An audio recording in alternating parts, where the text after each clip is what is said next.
Hello बच्चों, कैसे हैं आप सब। बच्चों उम्मीद करता हूं कि आप सब अच्छे होंगे और मैं भी अच्छा हूं।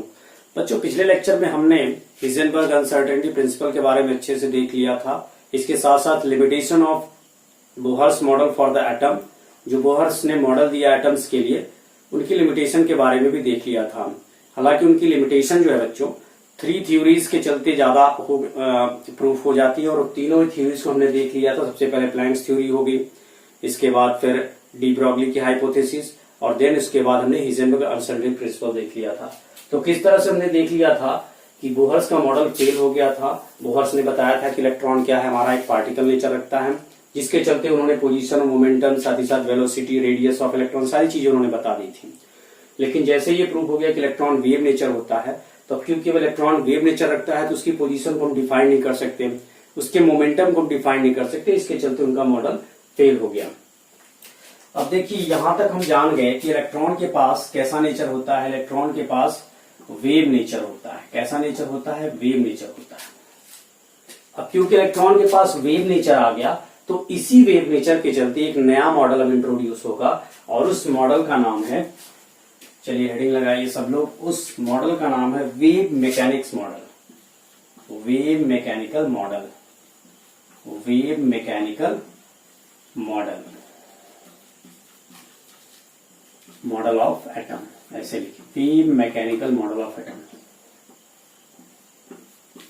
और बच्चों साथ ही आप नोट्स बनाते चलिए ताकि कोई भी चीज आपसे स्किप ना हो पाए। जो भी चीजें मैं यहाँ पे आपको बता रहा हूँ आप उसके नोट्स जो है प्रिपेयर करते रहिए। लेकिन उसके पहले दोस्तों, my name is Pankaj Pandey and you are watching your favourite channel chemistry वाला। सो प्लीज बच्चों आप मेरे इस चैनल को लाइक शेयर और सब्सक्राइब जरूर करिएगा। चलिए देखते हैं वेव मैकेनिकल मॉडल क्या होता है।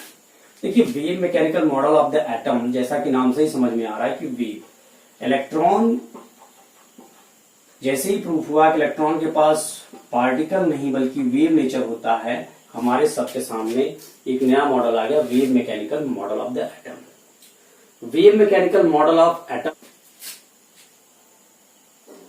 तो डी ब्रॉगली और हिजेनबर्ग के अनसर्टेनिटी प्रिंसिपल से हमको क्या पता चला कि इलेक्ट्रॉन के पास वेव नेचर होता है, और उसी के चलते फिर साइंटिस्टों का धीरे धीरे एक सिलसिला शुरू हुआ और उन्होंने wave mechanical model of atom को दिया।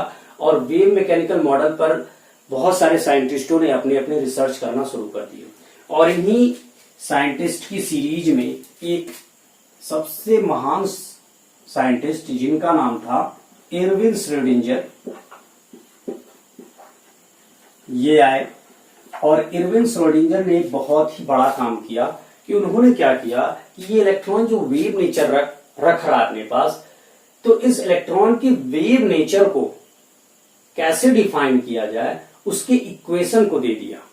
यानी ये बहुत बड़ी बात थी श्रोडिंगर साइंटिस्ट के लिए या किसी भी साइंटिस्ट के लिए कि उन्होंने क्या किया कि वेव को ही डिफाइन कर दिया। भाई किसी भी वेव को एक्सप्रेस कर पाना बहुत बड़ी बात होती है बच्चों। अब जरा आप सोचिए कि इलेक्ट्रॉन न्यूक्लियस के चारों ओर रिवॉल्व कर रहा है और वो भी वेव, जब वो वेव नेचर रखता है तो उसका कोई अपना एक सर्कुलर, फिक्स्ड सर्कुलर पाथ नहीं होगा। जैसे कि इसके पहले डी ब्रॉगली ने, बोहर ने क्या बताया कि इलेक्ट्रॉन क्या करता है, एक फिक्स्ड सर्कुलर पाथ पे रोटेट करता है, रिवॉल्व करता है न्यूक्लियस के चारों ओर, और इसको इन्होंने क्या नाम दिया था? ऑर्बिट नाम दिया था। और क्यों ऐसा उन्होंने कहा था? क्योंकि ये पार्टिकल नेचर रखता है इलेक्ट्रॉन, इसीलिए उसका एक फिक्स्ड पाथ था जहां पे वो रिवॉल्व कर रहा था। लेकिन अब क्योंकि इलेक्ट्रॉन जो है वेव नेचर रखता है, तो ये जो फिक्स्ड वाली कहानी है, चलिए इसको यहाँ पे देखते हैं। मान लीजिए न्यूक्लियस है, तो अब इलेक्ट्रॉन तो कहीं भी, क्योंकि वेव है, वो किसी भी तरह से रोटेट कर सकता है, रिवॉल्व कर सकता है न्यूक्लियस के चारों ओर, तो उसका कोई फिक्स्ड सर्कुलर पाथ नहीं होगा। तो जरा आप सोचिए कि अगर कोई साइंटिस्ट इस वेव नेचर को डिफाइन कर दे, इस वेव इलेक्ट्रॉन के पास जो वेव नेचर है उसका मैथमेटिकल एक्सप्रेशन दे दे, तो वो कितनी बड़ी बात होगी कि मैंने जो है इस जो वेव नेचर आपको दिखाई दे रहा है इसका जो है मैथमेटिकल फॉर्मूला दे दिया। तो ये बहुत बड़ी बात थी इरविन श्रोडिंगर के लिए कि इन्होंने क्या किया, इवन हम सब के लिए, कि कोई साइंटिस्ट जो होता है वेव नेचर को डिफाइन कर देता है और इस वेव नेचर के द्वारा हम ये फाइंड करेंगे कि इलेक्ट्रॉन के पाए जाने की संभावना कहाँ है। मतलब इलेक्ट्रॉन जो है वेव नेचर रखता है, तो वेव तो हर जगह रहती है न्यूक्लियस के चारों ओर, कहीं भी रह सकती है, पर हाँ प्रोबेबिलिटी ऑफ इलेक्ट्रॉन यानी इलेक्ट्रॉन के पाए जाने की संभावना कहां पे ज्यादा हो सकती है, इसको जो है इरविन श्रोडिंगर ने अपने इस इक्वेशन से दिया। तो चलिए देखते हैं कि वो इक्वेशन क्या था। वो इक्वेशन था d2 जाई upon dx square plus d2 जाई upon dy square plus d2 जाई अपॉन dz स्क्वायर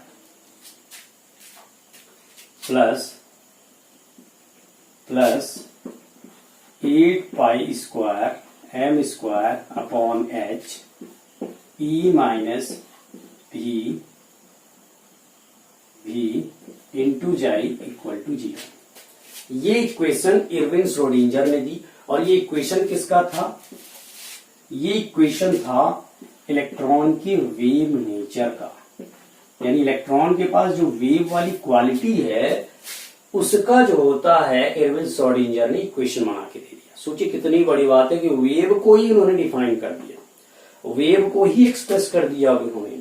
वेव को आप लिख सकते हैं, आप अपने कॉपी में वेव को आप अब बोल सकते हैं, नहीं तो पहले केवल वेव होती क्या है, कहीं भी वेव घूम रही है। आप जरा सोचिए न्यूक्लियस सेंटर में, मान लीजिए कि ये न्यूक्लियस है सेंटर पे, अब इसके चारों ओर वेव जो है कहीं भी घूम रही है। अब इस वेव को आपको अगर कोई मैथमेटिकल एक्सप्रेशन मिल जाए तो बहुत बड़ी बात है। अब इसी मैथमेटिकल एक्सप्रेशन से जो ये वेव को यहाँ पे इरविन श्रोडिंगर ने दिखाया है, इसी इक्वेशन से आप ये कंफर्म कर पाएंगे कि आखिर में इलेक्ट्रॉन न्यूक्लियस के चारों ओर कहां पे रिवॉल्व कर रहा है। तो चलिए आइए देखते हैं इस इक्वेशन के थ्रू हम कैसे ये पता कर पाएंगे। तो चलिए देखिए, ये जो इक्वेशन लिखी हुई है तो इसको सॉल्व कर पाना हमारे और आपके बस की बात नहीं है। बच्चों ये जो इक्वेशन है इसका थोड़ा सा पार्ट हमको पढ़ने को यहाँ पे मिलता है, हमारे सिलेबस में थोड़ा सा ही पार्ट है जिसके द्वारा हम ये केवल कंफर्म कर पाते हैं कि इलेक्ट्रॉन की प्रोबेबिलिटी कहाँ पे ज्यादा है न्यूक्लियस के चारों ओर पाए जाने की। तो देखिए जब हम इस इक्वेशन को या जब इस इक्वेशन को सॉल्व किया गया तो एक वैल्यू आई जाई स्क्वायर, क्या आई जाई स्क्वायर। और ये जो जाई स्क्वायर है ये हमको बताता है फाइंडिंग ऑफ इलेक्ट्रॉन प्रोबेबिलिटी, यानी इलेक्ट्रॉन के पाए जाने की संभावना को बताता है। जब इस इक्वेशन को सॉल्व किया जाएगा तो हमको जाई स्क्वायर मिलेगा, और ये जाई स्क्वायर हमको क्या बताता है कि इलेक्ट्रॉन के पाए जाने की संभावना, finding of electron probability is maximum, यानी कहां पे जो होता है इलेक्ट्रॉन के पाए जाने की संभावना ज्यादा है, इस जाई से हम रिपोर्ट कर सकते हैं। लेकिन ये जो है इस इक्वेशन को जो सॉल्व करना ये हमारे बस की बात नहीं है, हमारे आपके बस की बात नहीं है। इसीलिए आपके जो पोर्शन में है, आपके सिलेबस में, आपके पार्ट में जो है उसका इसका थोड़ा सा पार्ट है, आपके सिलेबस में इसका थोड़ा सा पार्ट है, और वो यहाँ पे मैं आपको बता रहा हूं।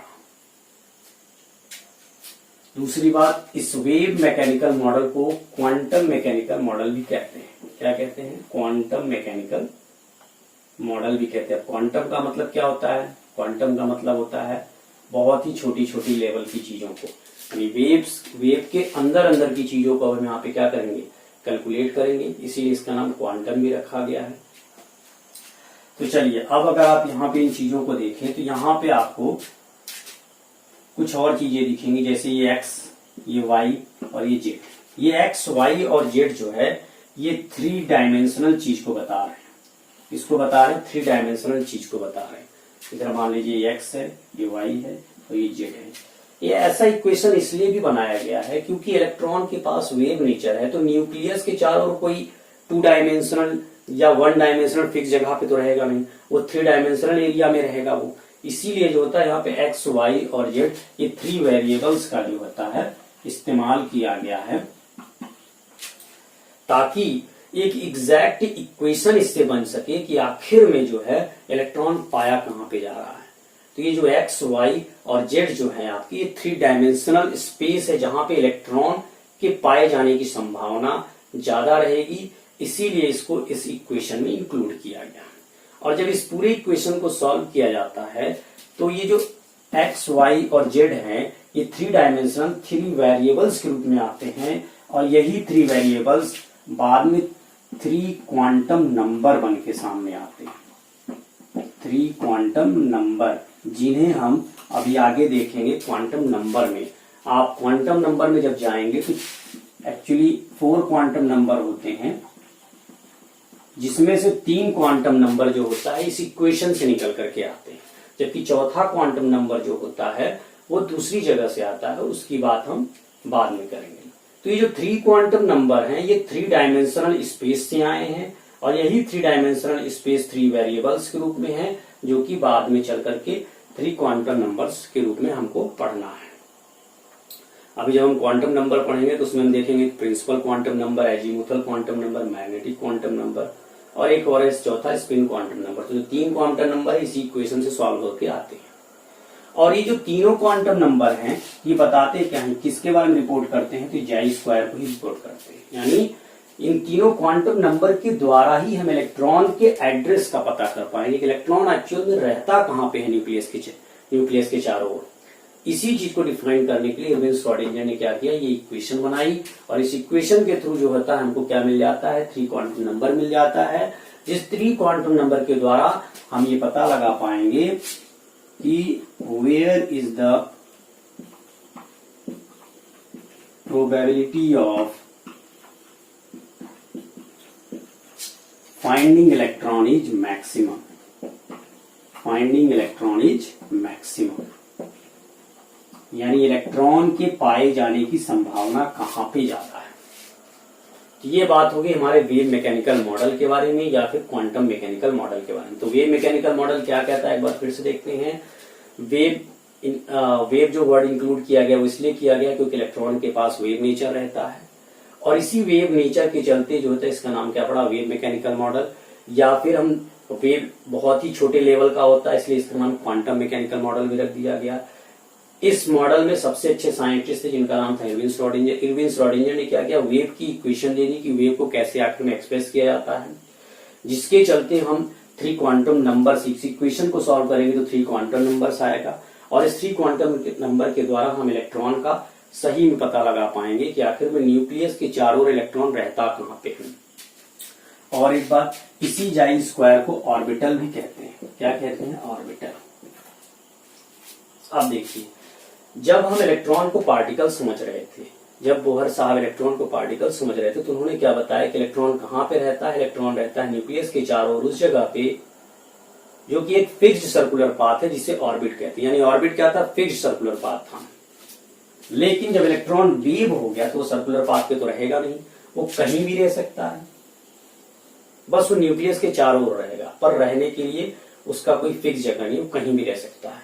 तो वो एरिया जहां पे इलेक्ट्रॉन के पाए जाने की संभावना है, मान लीजिए जहां पे इलेक्ट्रॉन के पाए जाने की संभावना ज्यादा है, तो ये पूरा एरिया जो है इसी को हम क्या कहते हैं, इस पूरे एरिया को हम ऑर्बिटल कहते हैं।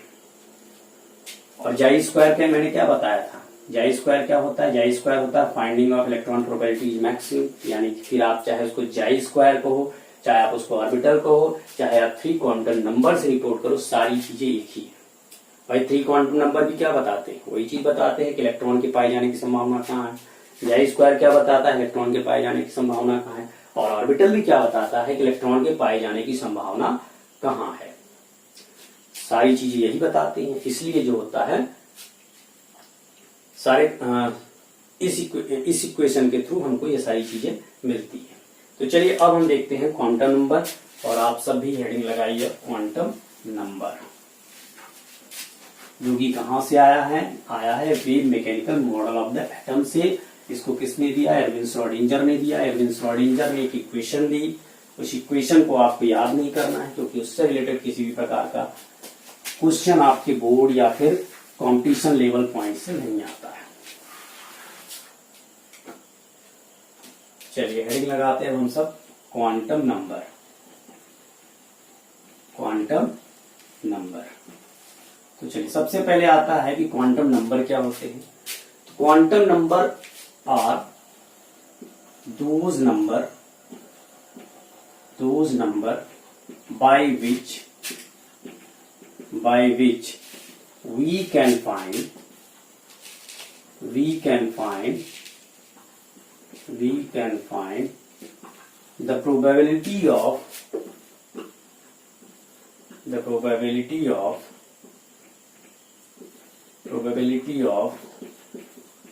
electron is maximum। और ये कहां से आया है?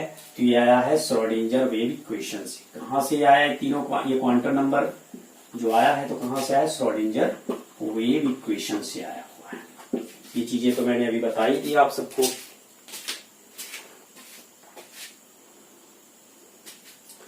चलिए अब एक आध क्वांटम नंबर आज कर लेते हैं। तो सबसे पहला जो क्वांटम नंबर है, क्वांटम नंबर कितने होते हैं? तो क्वांटम नंबर होते हैं 4, जिसमें से 3 क्वांटम नंबर जो है वो कहां से आए हैं? श्रोडिंगर वेव इक्वेशन से आए हैं। जबकि चौथा जो है उसके बारे में बाद में बात करेंगे। जब ये चौथा क्वांटम नंबर आ जाएगा तो वहां पे इसके बारे में बात करेंगे। सबसे पहला क्वांटम नंबर है प्रिंसिपल क्वांटम नंबर। क्या है? Principal quantum number. सबसे पहला जो है वो है principal quantum number. Principal quantum number में ये स्कूल वाला प्रिंसिपल रहेगा, जिसका मतलब होता है मुख्य क्वांटम नंबर। इसको जो है हम स्मॉल एन से रिप्रेजेंट करते हैं। किससे रिप्रेजेंट करते हैं? स्मॉल एन से। इस प्रिंसिपल क्वांटम नंबर से हमको क्या पता चलता है इलेक्ट्रॉन के बारे में? ये हमको बताता है साइज ऑफ ऑर्बिटल। क्या बताता है? Size of orbital. यानी इलेक्ट्रॉन जहां पे न्यूक्लियस के चारों ओर पाया जाने वाला है उस ऑर्बिटल का साइज कितना है। चलिए अभी आइए देखते हैं और आगे आपका कंसेप्ट और भी क्लियर हो जाएगा। एन की वैल्यू जो है बच्चों, एन की वैल्यू जो है कोई भी इंटीजर हो सकती है, कोई भी इंटीजर हो सकती है केवल 0 को छोड़ करके। यानी n इक्वल टू 0 नहीं होगा, n इक्वल टू 1 हो सकता है, 2 हो सकता है, 3 हो सकता है, 4 हो सकता है, और इस तरह से करते हुए n इक्वल टू इंफिनिटी तक हो सकता है। यानी n की वैल्यू 1, 2, 3, 4, 5, 6, 7 इस तरह से हो सकती है। तो n की जो ये वैल्यू है उसका साइज से कैसा रिलेशन है? इन वैल्यूज का साइज से कैसा रिलेशन है? तो अगर आपको याद हो तो n को ही हम क्या कहते हैं? सेल भी कहते हैं, सेल भी कहते हैं। अगर n की वैल्यू अगर 1 हुई तो वो k सेल, अगर n की वैल्यू अगर 2 हुई तो वो l सेल, अगर n की वैल्यू अगर 3 हुई तो वो m सेल, और इसी तरह से n सेल, और इसी तरह से O, P, Q, R आप जैसे जैसे बढ़ते चले जाएंगे आपका जो है सेल का सेल भी जो है आपका बढ़ता चला जाएगा। तो जरा आप देखिए, जैसा आपको मैंने बताया था, इधर आके देखते हैं। ये आपका न्यूक्लियस है, ये आपका मान लीजिए कि पहली सेल है। यहाँ पे जो इलेक्ट्रॉन के पाए जाने की जो ऑर्बिटल है आपका, तो साइज ही क्या बता रहा है? ऑर्बिटल की साइज ही। फिर यहाँ गए तो ये 2 हो गया, तो इससे और बड़ी साइज हो गई ऑर्बिटल की। पर हाँ, इसमें बाउंडेशन नहीं है। जैसे मैं ये लाइन खींच रहा हूँ, ये तो केवल आपको दिखाने के लिए बता रहा हूँ, इसमें बाउंडेशन नहीं है, बाउंड्री नहीं है इसकी। इसी तरह से अगर n की वैल्यू 3 हो गई तो मान लीजिए यहां तक जा सकता है, ये एरिया यहां तक होगा, न्यूक्लियस से ये एरिया यहां तक होगा। तो ये अगर नीचे जैसे जैसे आप बढ़ते चले जा रहे हैं, न्यूक्लियस से जैसे जैसे आप दूर जा रहे हैं, तो साइज क्या हो रहा है? ऑर्बिटल का बढ़ता चला जा रहा है। ऑर्बिटल क्या है? जहां पे इलेक्ट्रॉन के पाए जाने की संभावना ज्यादा है। तो इसी को आप दूसरे कंसेप्ट में ये भी कह सकते हैं कि सेल भी कह सकते हैं। भाई एन को सेल भी कहा जाता है। सेल KLMN, जैसे जैसे आप n की वैल्यू बढ़ती चली जाएगी आपका सेल जो है क्या हो जाएगा? बढ़ता चला जाएगा। तो चाहे आप साइज ऑफ ऑर्बिटल कहें या फिर साइज ऑफ सेल कहें, बात दोनों एक ही है। पर ऑर्बिटल जो है, ऑर्बिटल कहना ज्यादा सही होगा, क्योंकि हम क्या लेके चल रहे हैं कि जो श्रोडिंगर का वेव इक्वेशन था उससे हमने क्या फाइंड किया था? यही उस जाई स्क्वायर फाइंड किया था, और जो कि क्या रिप्रेजेंट करता है कि इलेक्ट्रॉन के पाए जाने की संभावना जहां पे है उसको ऑर्बिटल कहा जाता है। सेल आपको एक इमेजिनरी कंसेप्ट आपको बना के चलना है, और वो क्यों करना है वो आपको अभी आगे पता चलेगा। अब देखिए, साथ ही साथ इसको एक और नाम दिया गया है एनर्जी ऑफ द सेल, या एन को ही आप क्या कह सकते हो? एन को ही एनर्जी ऑफ द सेल। भाई जैसे जैसे आप न्यूक्लियस से दूर जाओगे इसकी एनर्जी क्या होगी? बढ़ती चली जाएगी। तो इसी को आप एनर्जी ऑफ सेल भी कह सकते हो। और क्या आपको याद है कि कि बोहर ने एनर्जी का निकालने का फॉर्मूला क्या बताया था। मान लीजिए आपको nth सेल की एनर्जी निकालनी है, तो nth सेल की एनर्जी के निकालने का फॉर्मूला क्या था, E nth equal to -13.6 into Z square upon N square electron volt. ये फॉर्मूला होता है बोहर के मॉडल का, पर यहाँ पे बोहर के मॉडल का लेना देना कुछ भी नहीं है। हाँ, मैंने यहाँ पे इसलिए बता दिया कि आप चाहे इसको सेल कह दीजिए, चाहे आप साइज ऑफ ऑर्बिटल कह दीजिए, या फिर एनर्जी ऑफ सेल कह दीजिए, तो एनर्जी टर्म्स आया तो थोड़ा सा मैंने यहाँ पे आपका रिवाइज करा दिया है। ये फॉर्मूला बोहर ने दिया था। तो प्रिंसिपल क्वांटम नंबर से आपको क्या पता चल गया, साइज ऑफ ऑर्बिटल के बारे में पता चल गया कि न्यूक्लियस से कितनी दूर पे हमारा जो होता है इलेक्ट्रॉन हो सकता है। और ये किसके द्वारा पता चलेगा, ये इन वैल्यूज के द्वारा पता चलेगा, ये इक्वल टू 1 2 3 4। ये कैसे आएंगी, जब हम न्यूमेरिकल्स इसके बारे में सॉल्व करेंगे तो आपको पता चल जाएगा। अभी आप एक दिमाग में एक कंसेप्ट बना के चलिए। तो ये हमारा था प्रिंसिपल क्वांटम नंबर। तो चलिए ठीक है, अब आज के लेक्चर में बच्चों इतना ही। अब हम मिलेंगे अगले लेक्चर में, जिसमें अब हम आगे के क्वांटम नंबर्स के बारे में बात करेंगे। मैग्नेटिक क्वांटम नंबर, इसके बाद azimuthal quantum number, then magnetic quantum number, इसके बाद स्पिन क्वांटम नंबर। लेकिन बच्चों आपको मेरा एक भी लेक्चर जो वीडियो का है उसको आपको स्किप नहीं करना है। अगर आप स्किप करते हो तो आपको फिर समझ में नहीं आएगा, फिर आपको प्रॉब्लम जाएगी। तो इसलिए आप मेरे वीडियोस को अच्छे से देखिए और सारी बातों को अच्छे से कंसेप्ट बैठाइए, सारी बातें आपको समझ में आने लग जाएंगी। ठीक है, अब मिलते हैं अगले लेक्चर में। तब तक के लिए आप अच्छे से पढ़िए और मन लगा के पढ़िए। All the best.